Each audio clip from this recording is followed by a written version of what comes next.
Homens nascem e morrem todos os dias na terra. E nela nasceu Jorge, que viveu com a profissão da espada, mas morreu e foi martirizado em nome da cruz de Cristo, para que outros, como ele cristão, pudessem manter a fé em tempos remotos e tão sombrios, quando para ser cristão, mais do que oração e devoção, era necessário ter convicção, e estar disposto, se preciso fosse, a abrir mão da própria vida, por uma fé que lhes trouxessem redenção. Assim foi o homem, assim virou santo, assim foi Jorge. E se morreu por Cristo e pelo nosso direito de dizer amém, é este Jorge que gostaria que você conhecesse também. O homem.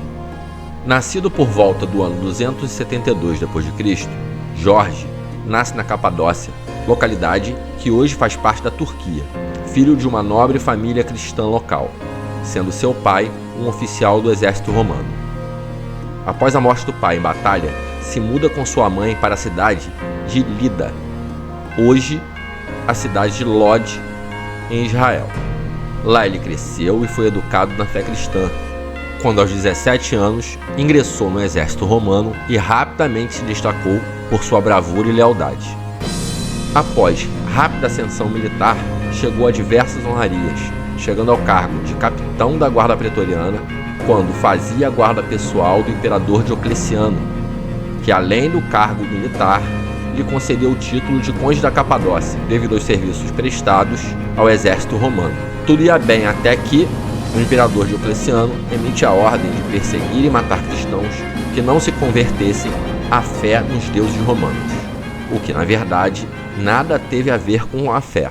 Na época, o Império Romano estava passando por uma forte crise política e econômica, e o imperador Diocleciano acreditava que os cristãos eram uma ameaça à estabilidade do império. Então, ele ordena um processo de perseguição e morte de cristãos em toda a parte do Império Romano, quando muitos foram mortos por se recusarem a renunciar à sua fé em Cristo. São Jorge, como um soldado romano e cristão devoto, descumpriu a ordem e se insurgiu contra ela. E lógico que isso não ficaria assim. O santo. No dia da fatídica emissão desta ordem, para a surpresa do imperador, Jorge foi ao seu encontro e diante de todos disse ser cristão. O imperador ficou perplexo e ao mesmo tempo se sentiu traído, mas como não queria perder um dos seus melhores guerreiros, ele tenta comprar a fé de Jorge com riquezas. Primeiro ele oferece ouro, propriedades e escravos, mas Jorge permanece fiel à sua fé em Cristo. E vendo que não conseguiria comprar a fé do guerreiro de Deus com riquezas, o imperador resolve por tentar forçar a sua conversão à base de crueldade e martírio com violência física extrema. Foi espetado por lanças, cortado por facas, preso por correntes, atirado sob o chumbo derretido. Contudo, se negou a renunciar à fé em Cristo, e à medida que os dias e horas de sofrimento passavam, o número de pessoas convertidas aumentavam, pois só por um milagre de um Deus verdadeiro em sua vida, ele poderia ainda resistir a tanto sofrimento. O sofrimento de Jorge chega ao seu ápice.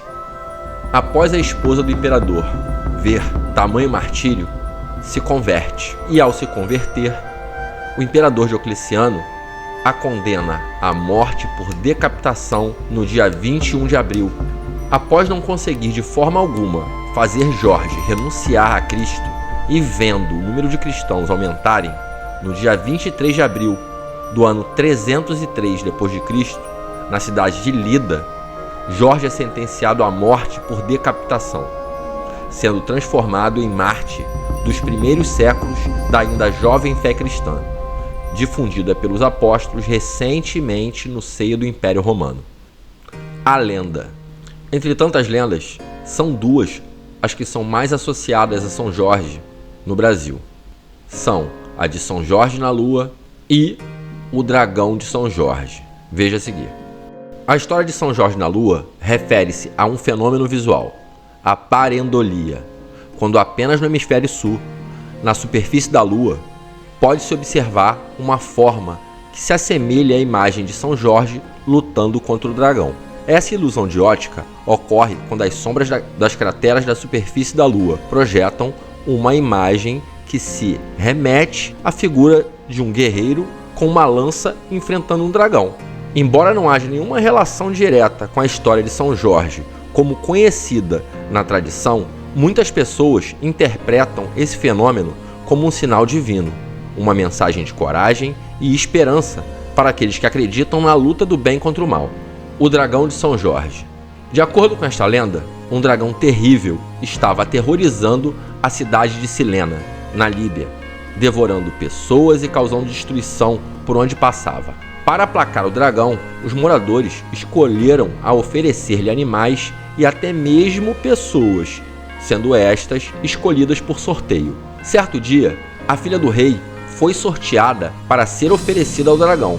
Desesperado, o rei ofereceu toda a sua fortuna para salvar a vida da filha, mas nada adiantou. Foi então que São Jorge, que estava passando pela cidade a caminho de uma batalha e sabendo do ocorrido, decidiu enfrentar o dragão.